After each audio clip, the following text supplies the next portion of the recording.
What's up, everyone? Welcome back to Conflicts of Interest. This is episode 129, and I'm the host, Kyle Anzalone. On today's show, I'm talking about Biden's bombing of Syria and Iraq, and also the withdrawal from Afghanistan and the expected number of troops the U.S. is going to leave behind there and what the ongoing mission is going to look like. So, a lot of important stuff in today's show. Be sure you share it. You find it at the Libertarian Institute, libertarianinstitute.org/Kyle for a full archive of the show and the daily news roundup that I write. All the important links are right there. In the news roundup, you have pretty much every story that gets mentioned in the show. And then in the show notes for the show, you'll actually find the links to all of our social media accounts and, importantly, our sponsor and the YouTube page and everything like that, so you could subscribe. You can subscribe on YouTube or Odysee for the video versions. You could follow the show on Facebook, MeWe, or Twitter. And again, we really appreciate the likes and the shares. We've definitely noticed a bump over the past month. It seems like more of you are hitting that button, and it does really help the show get out there to new listeners. The numbers are going up, and we really appreciate everything everyone's doing to help promote the show. You could donate to the show at Patreon or Subscribestar. Me and Will do this for a living, and we want to continue to bring you guys great news all the time, upgrade the show if we can, promote the show if we can, and the more financial backing we have, that will allow us to do more. So that's where we take recurring donations. Another way you could help the show financially is by getting yourself your CBD products at Paloma Verde. Look, I know a lot of people, this is 2021, already use CBD products.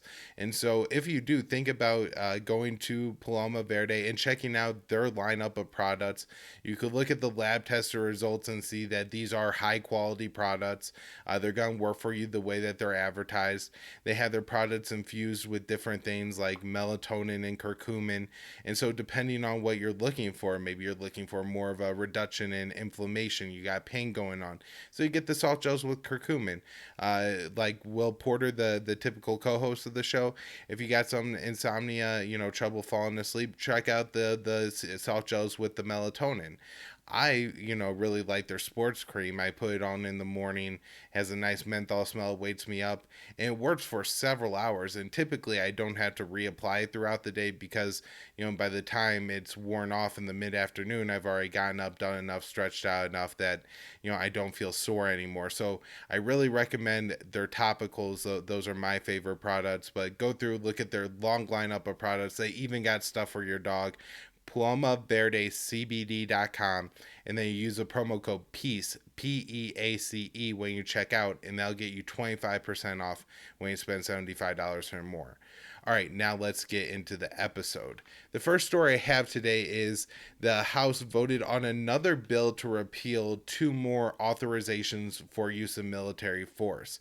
Now, in the past on the show, we've covered the bill, the 2002 AUMF that was voted to be repealed in the House, and of course, this was the authorization for the Iraq War. That hasn't moved forward in the Senate yet.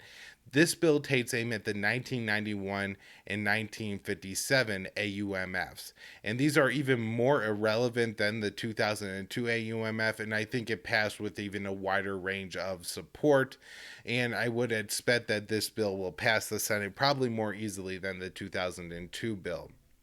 Although it seems likely that the Biden administration at least tacitly supports all these bills to get rid of these outdated authorizations for use of military force. Now, to just look at what these two did, the 1991, of course, was for George H.W. Bush's Gulf War, authorizing the military force that eventually led to that. And then the 1957, I don't think was really ever used. I mean, it may have been invoked a few times, but the general idea of it was to combat communism in the Middle East. So, of course, with the fall of the Soviet Union, this really becomes less important. Now, this one I could see actually almost being more important to get off the books just because the China is ruled by the Communist Party.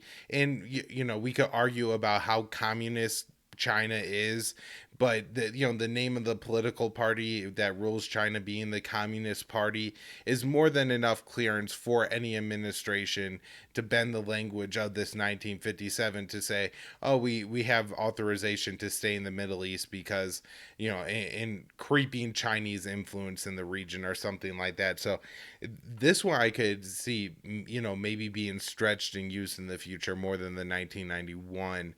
Either way, it's not a bad thing to get these things off the books. Honestly, I think Congress could spend the next decade just going through all the different bills that have been passed over the couple decades or centuries of the history of our country, and trying to find all the ones that no longer apply or are now being used in a way that doesn't really represent the original intent. So to repeal or replace those laws would be extremely important. Now, one thing that, talking about repeal and replace that we worry about here is that they would look to replace these authorizations for use of military force. So I feel like, in a sense, there's a kind of a gamble going on here in supporting this, myself being anti-war, that as good as it is that we're taking these outdated laws off the books that will never serve any productive purpose, but could be used and stretched and distorted in a way to justify future airstrikes, war, some kind of sanctions or something like that against these Middle Eastern countries to stay involved in the region. Whenever you then put things on the table to be repealed, people immediately like to go to replace it. And sometimes, maybe you do need to replace a law if, you're repealing something, if you're getting rid of the death penalty or something like that, to then have something specific in the law that says all those people now receive full life sentences. Maybe that kind of thing's important. But in this case, it would be absolutely disastrous to replace these laws, because then they would just be updated and justify military force in the future. And right now the US doesn't have a reason to be at war with anyone. So this could be a good sign. I'm holding my breath that they are able to just repeal these, but the real objective should be repealing the 2001 authorization for use of military force. This is the one that was initially written very short, said we're going to go after the people who perpetrated 9/11 and then the group that protected them. This would seemingly be Al Qaeda and the Taliban. And of course, we could make arguments here about how much the Taliban were actually involved in, I guess, protecting Osama bin Laden. In Fool's Errand, Scott Horton talks about how the Taliban sent signals to the U.S. that they were, willing to give up bin Laden first after the 9/11 terror attacks, but even before that, indicating that he was no longer under their protection at certain times. So, yeah, I mean, it wasn't absolutely necessary, but that was the one to go after the people who perpetrated 9/11, and it's now been used and distorted to go after groups all the way from Mali to the Philippines. I mean, this is like a third of the planet we're talking about here, that we essentially target with this 2001 AUMF. Now, I guess another important thing to point out is just repealing that law isn't the solution here. Congress also needs to rein in the presidency, and I'll talk about that more when we get into Biden's strikes on Iraq and Syria, but there's a few more important stories I want to get to first. This one, written by Kelly Vlahos at Responsible Statecraft, titled Classified Dots Found at UK Bus Stop Reveal Sensitive Defense Plans. This is, it sounds very movie-esque, but and that's kind of what Kelly says in her first lines, but the general story that we know, and again, I'm guessing there was probably some direct communication going on here, but according to the BBC, about 50 pages of documents that were at a bus stop. I think it was raining, and so I've heard several times they referred to the documents as soggy, so I'm guessing they're not in pristine printer paper condition. I have no idea. I haven't seen any pictures of them, but the BBC apparently is reporting on these 50 pages of documents that were from that were labeled from official census sensitive to secret UK eyes only. So this is a big deal. Now, the two main things that the BBC has reported on from the documents, again, I'm not sure if there's more that they're not reporting yet or whatever, but they are saying that there's two kind of important things in the documents. One is related to the recent Black Sea incident between Russia and the UK, where the HMS Defender traveled within 12 nautical miles of the coast of Crimea, and so that would, by international standards, put that UK warship into the territorial waters of whoever controls the Crimean Peninsula, and there's, the difference between the Russian and the UK perspective. For all intents and purposes, the Crimean Peninsula is a part of Russia now. Russia annexed it. That annexation was backed by a very popular referendum, and while the government of Ukraine, Kiev, says doesn't recognize it, and the U.S. and our allies in NATO don't recognize it, the control of the Crimean Peninsula is really Russia's, and so Russia feels like this is within their territorial waters, and responded the way other countries would respond if an enemy destroyer was sailing in their waters. They fired some live fire rounds and dropped bombs in front of the ships. The ship, it wasn't anywhere near sinking it. It's not like we are close to World War III, and I believe Putin said that in a recent statement. However, it was an escalated incident on the Black Sea, something that hasn't happened apparently since the days of the USSR, so well over 30 years now. Anyways, the documents revealed that this was an intentional decision made by the UK, and that the decision was made to go through Russian waters, even though it would be something that would provoke Russia. And then one of the reasons for going through with this mission was reported to be that I guess that was the path that the ship was on, and so if it went around the Russian waters, then it would look like they were quote unquote running away. Now, nobody, I'm guessing, really in the UK follows the travel paths of their warships through the Black Sea, much like in the US.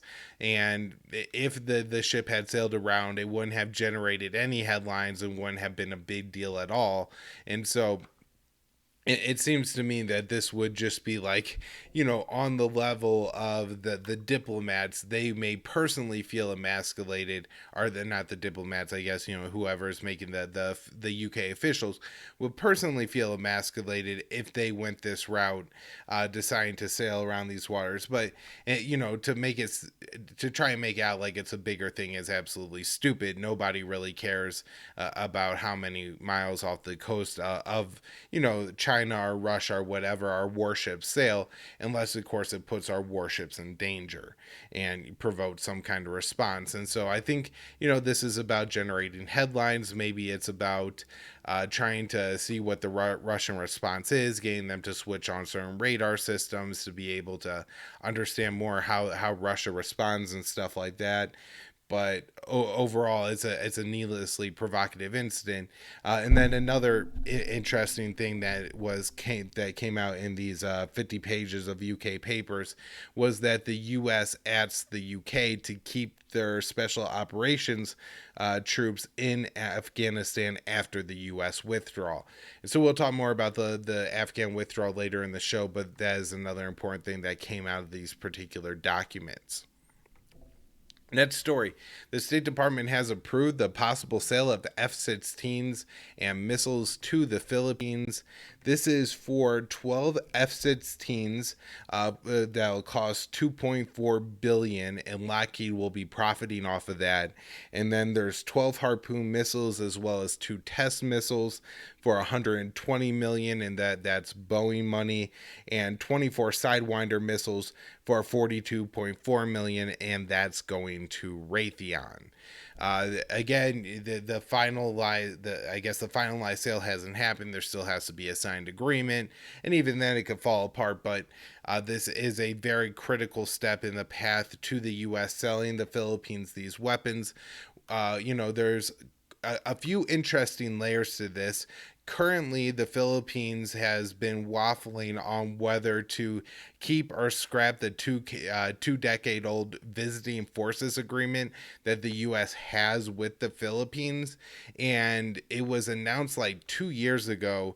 The president of the Philippines, Duarte, said he was going to scrap it, and then kind of extended a possible hand or looking for a handout maybe to China, and kind of got slapped away, and so he went back on that and has been continuing to extend or suspend his original decision to get rid of the visiting forces agreement. And so it is now due to expire this coming August, and so possibly approving this sale is a way to signal to the Philippines that you want to continue your military relationship with the United States. I think that's probably a big part of it. The decision made at the level of the Biden administration. The other thing that I think is worth pointing out here is the terrible human rights record of particularly the Duarte regime in the Philippines. They've waged a brutal drug war there that's killed thousands of people. He's arrested his political opposition, and within his time, a rule of the Philippines, there was a town that was seized by an ISIS or a claimed ISIS affiliate group, and he dropped bombs and killed a total of 1,500 people retaking that. And so I think there should be a real consideration by the U.S. if we should support this, Philippines leader, Philippines military that's pretty actively committing human rights violations and, authorizing extrajudicial killings and things like that. And then the other issue, of course, going back to the China issue, is that the more the U.S. ramps up military support for the Philippines, the more emboldened the Philippines leader will be. We recently saw in Ukraine the stronger signals that Biden was sending to Ukraine, the more hawkish Zelensky was, the more military assets that Ukraine piled into the region that's the Crimean Peninsula or the Donbass region. And I think Duarte could respond similarly by me being more aggressive with China, with the Philippines' claims, disputed claims with China, if they feel like they have more U.S. military support, and this certainly signals it. The U.S. is also planning to sell or not planning to, but Switzerland is now looking to buy some weapons from the United States. 36 F-35As, that's going to cost $6.5 billion. So I'm sure the board members at Lockheed will be eating steak tonight. And then let's see, they're also looking to buy Patriot missile systems. I believe those are mainly made by Raytheon. And so my guess is that these sales go through. Typically, countries like Switzerland that are well within the Western orbit, the U.S. empire, get the weapons that they ask for.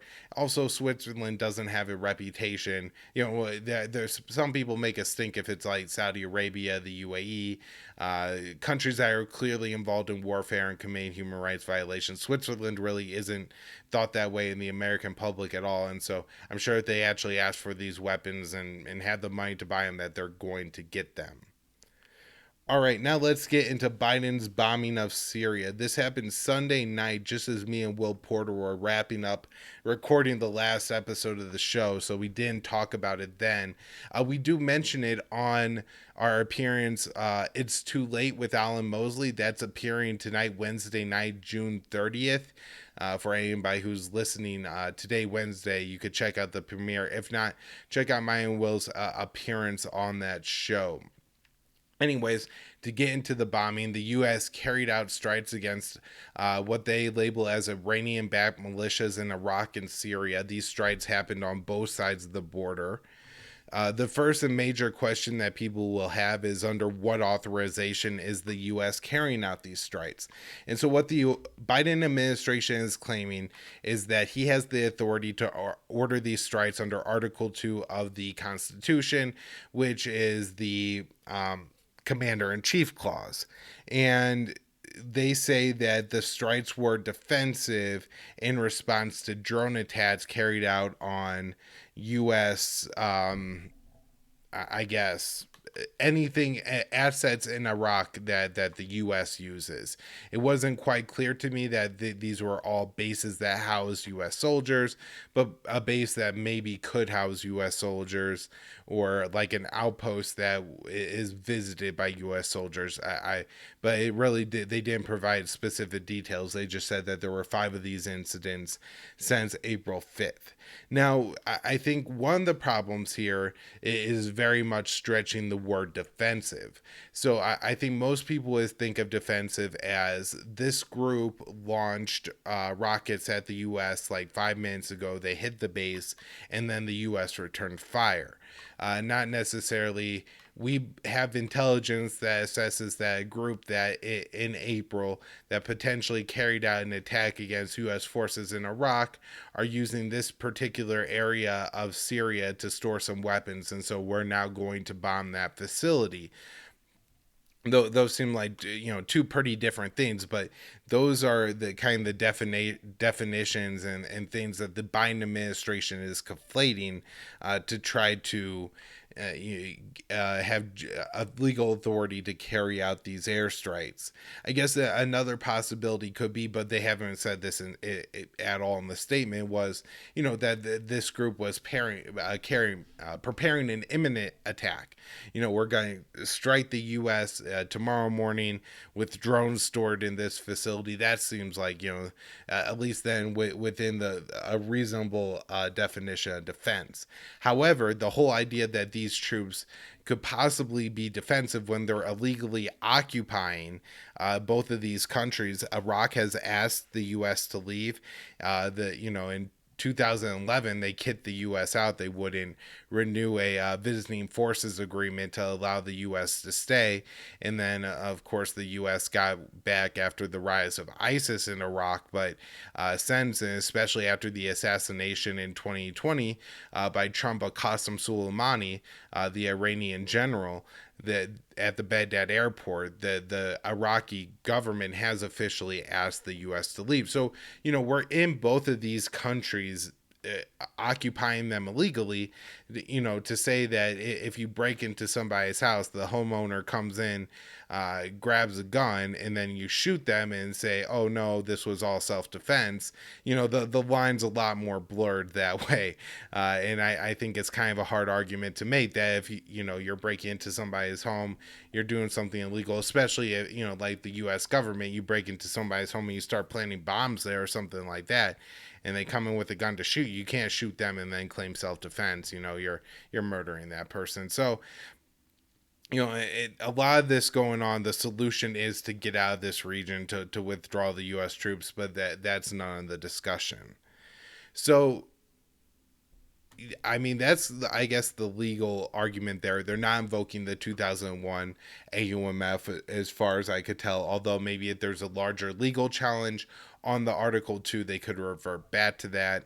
I don't think the Article 2 works, although, this reminds me so much of the, great Lysander Spooner quote, which is, either the Constitution allowed it or it failed to prevent it. And either way, the Constitution really isn't a way to rein in the U.S. war powers. It's just not going to happen. The Congress has to assert its authority and hold the president responsible, or else the Constitution is meaningless. And there's no interest in Congress to hold the president responsible.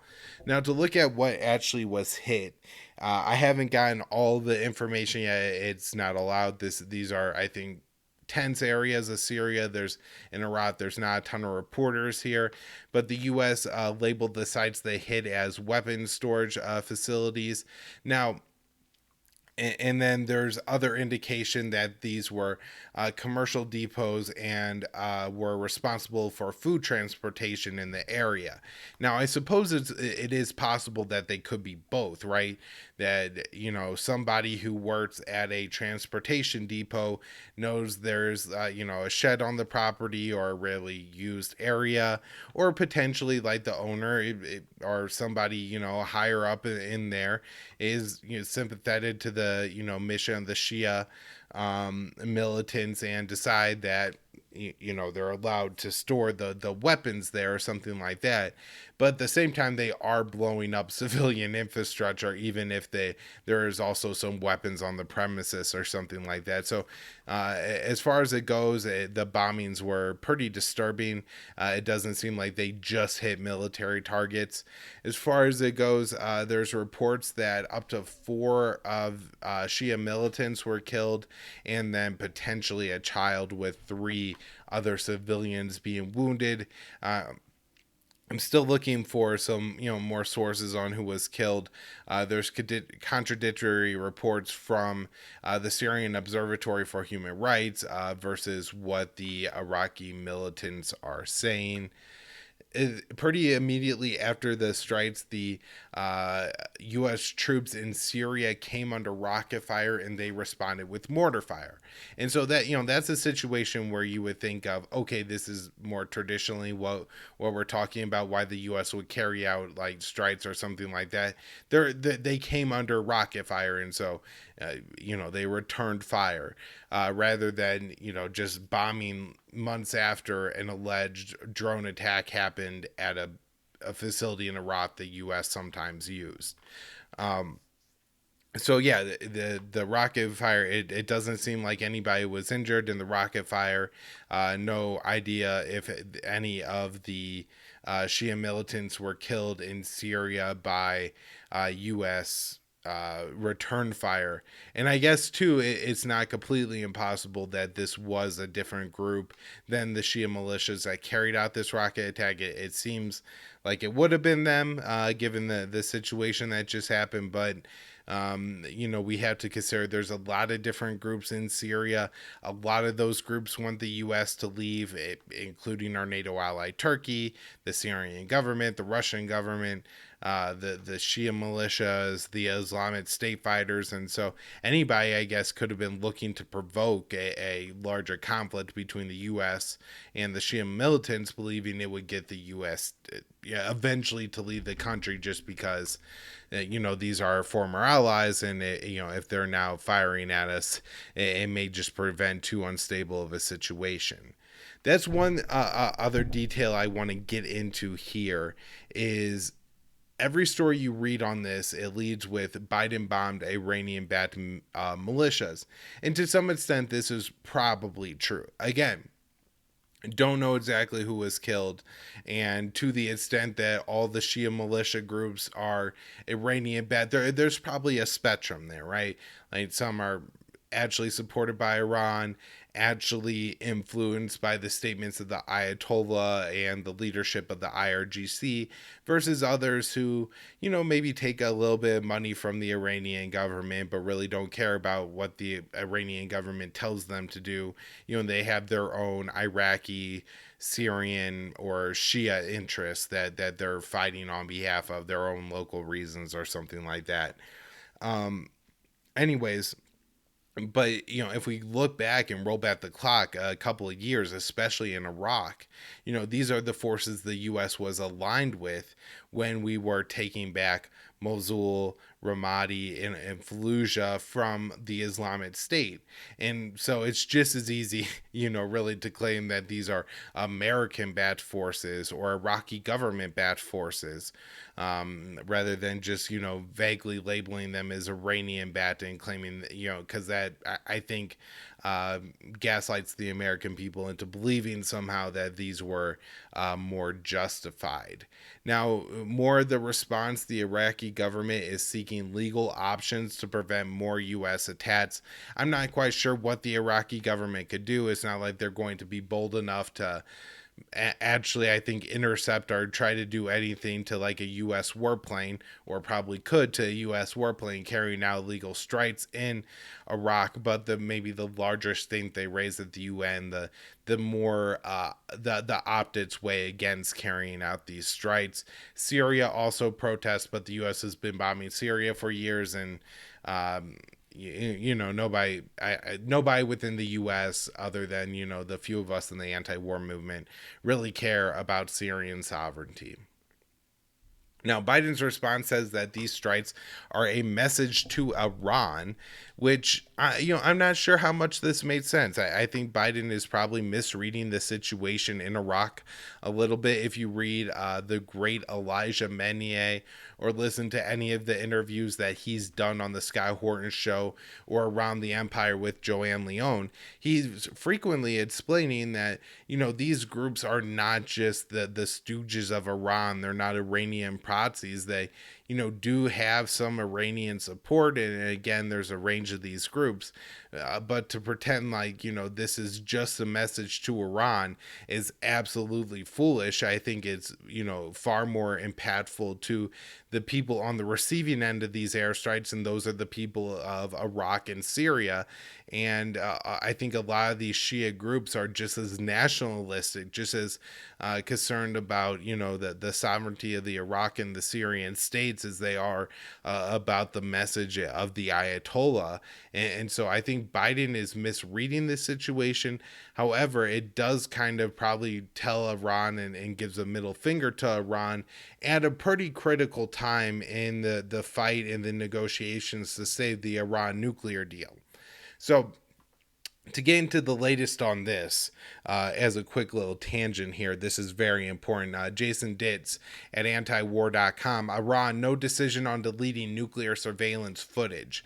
And so in February, after the assassination of an Iranian nuclear scientist and an Israeli sabotage attack against the Natanz nuclear facility that Iran uses to enrich its nuclear fuel, Iran decided that it would revoke some of the data collected by the IAEA and the additional protocols and inspections of their nuclear program that they agreed to as a part of the Iran nuclear deal. So understand, this isn't Iran leaving like the Non-Proliferation Treaty or kicking the IAEA out of the country.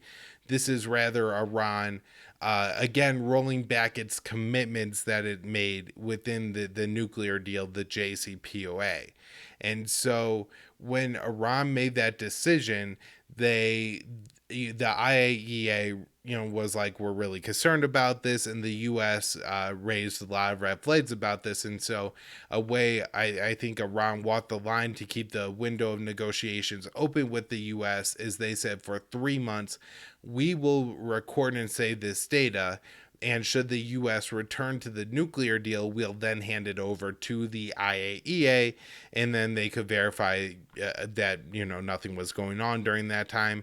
So that happened for 3 months and then got extended for a month, but it has now expired. And it seems like it's not going to get extended, and so the data maybe is currently being collected. I'm not sure if Iran's like collecting the data for their own internal purposes. Maybe they would be willing to give that over to the IAEA in the future, but I guess as a part of this voluntary agreement that Iran entered into, they would in no way be like obliged or anything to turn this over to the IAEA.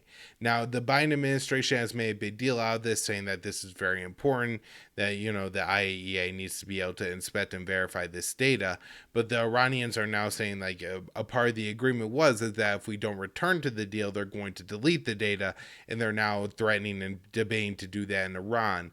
And so at a time when I think the U.S. should be moving towards goodwill, trying to save the JCPOA with Iran, we're seeing the government actually do the opposite and, hit these targets in Iraq and Syria, and then, say this is all about Iran. Even if it's not actually all about Iran on the ground in Iraq and Syria, I think this sends a strong message to the Iranian government.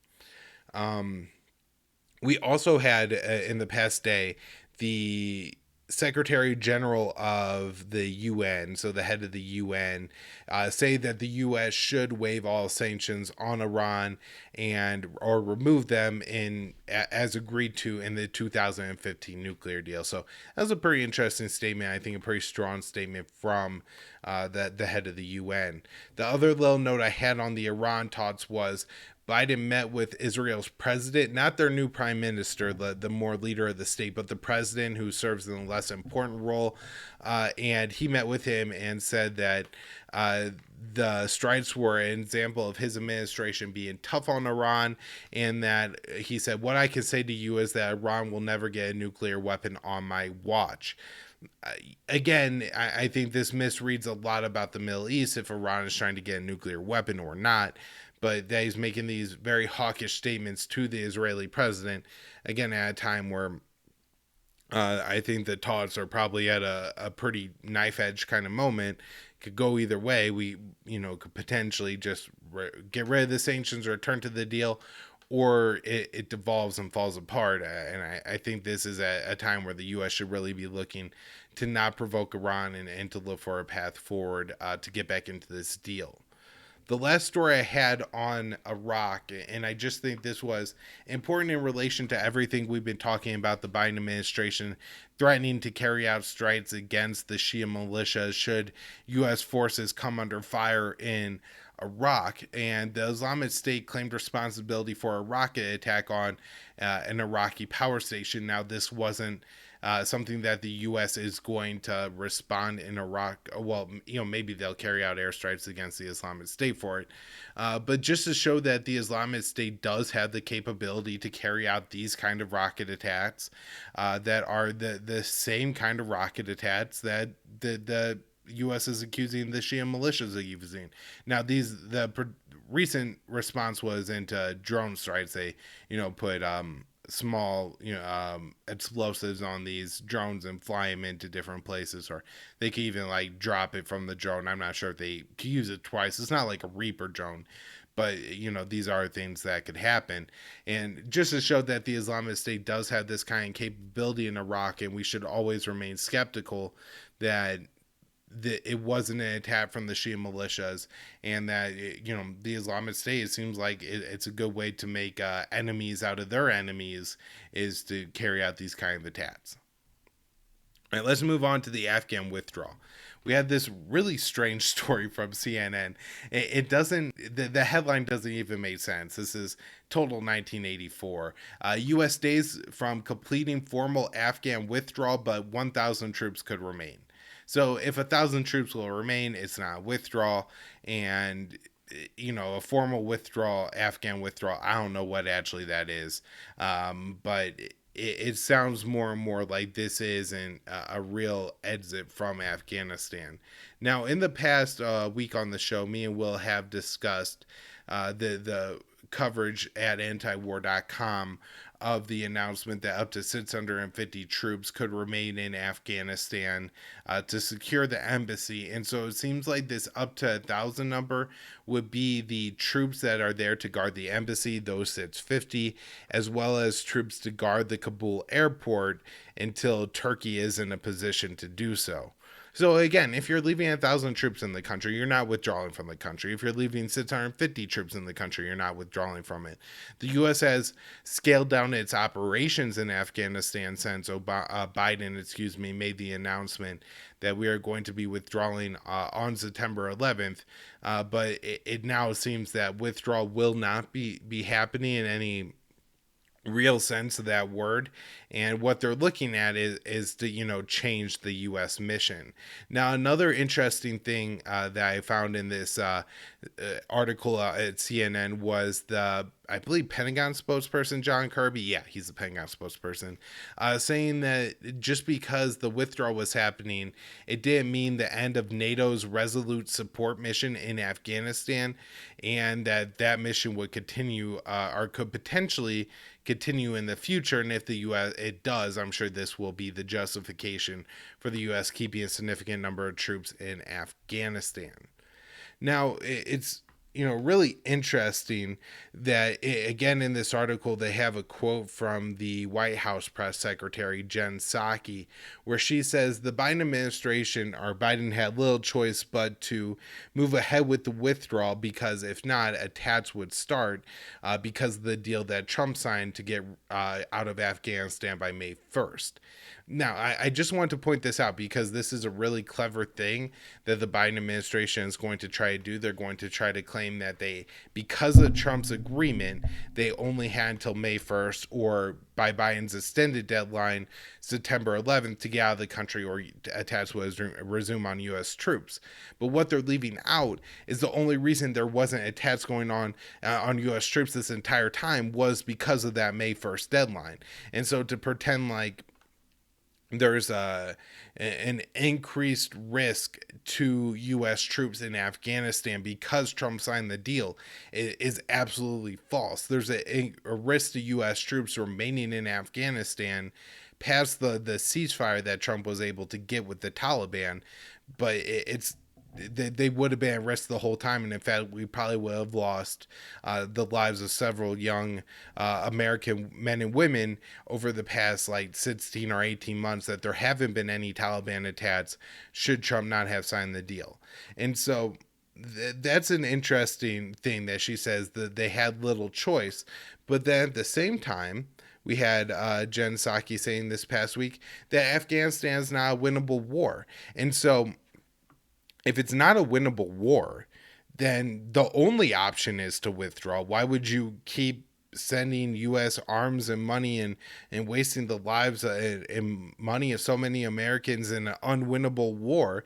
And not to mention, of course, the much higher casualties that occur on the ground in these countries.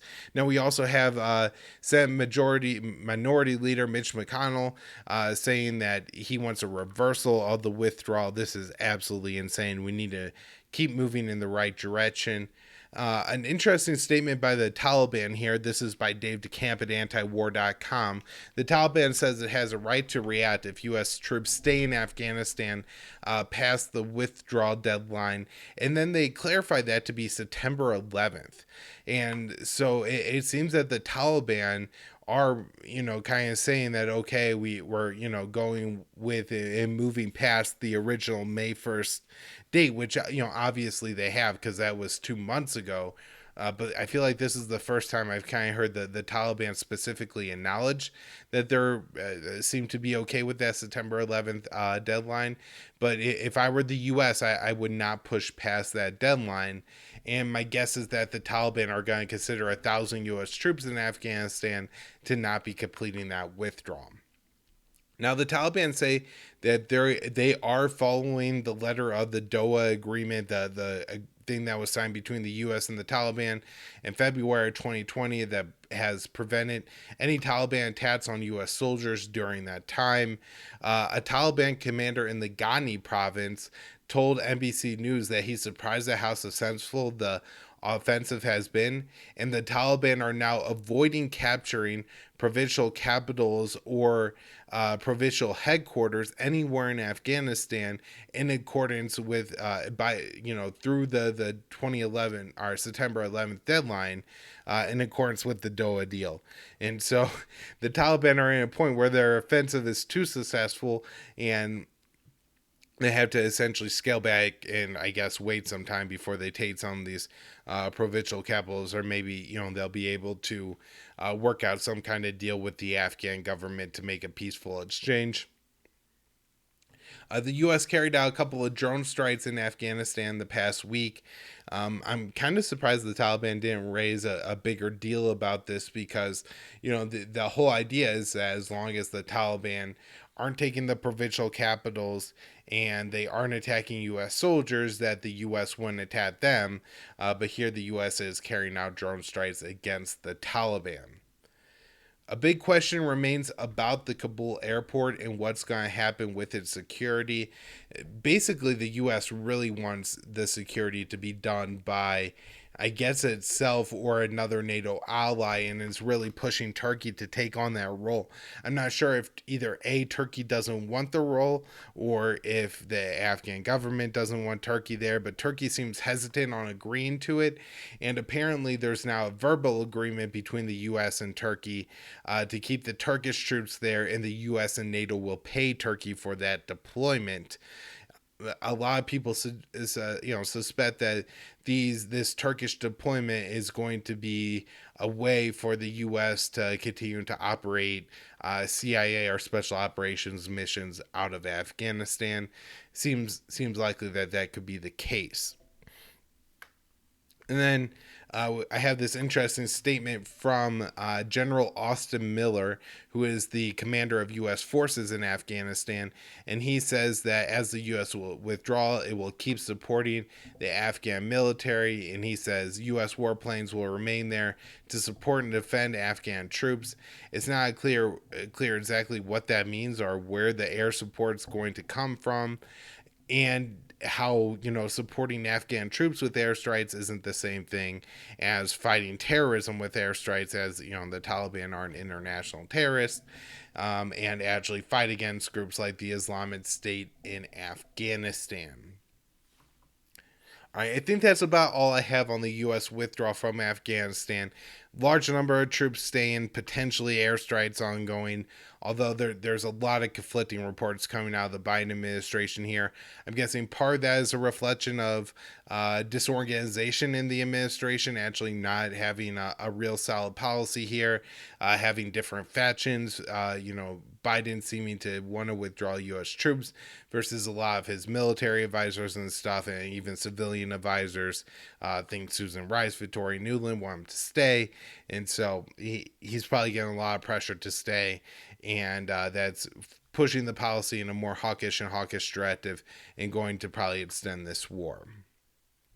Last thing I'll note, very interesting article out of Reuters where they say Afghan civilians take up arms as U.S.-led forces leave. And this article is about these new, what they're calling popular uprising forces. And they're what they call a loosely organized group.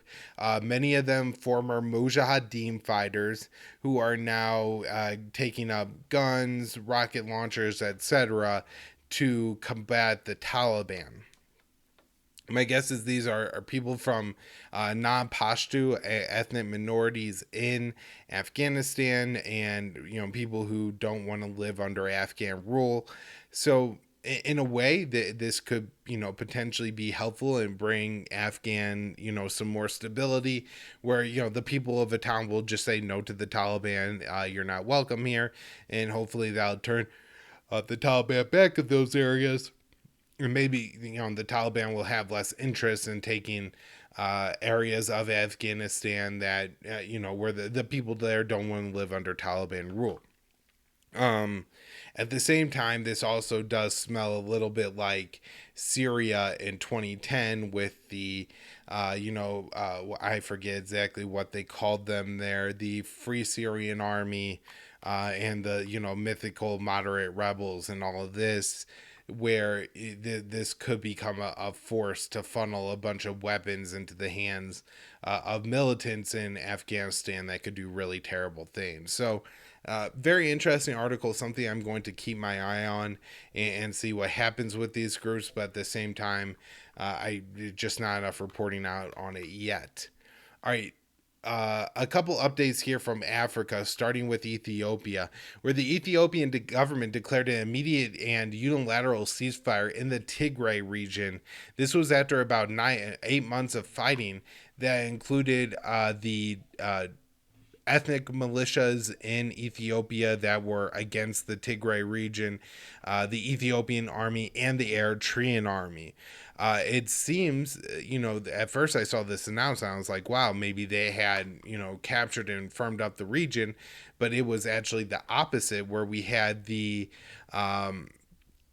forces of, I guess, the ethnic Tigrayans and the insurgency to the central Ethiopian government's occupation of the Tigray region retake the capital and other key cities.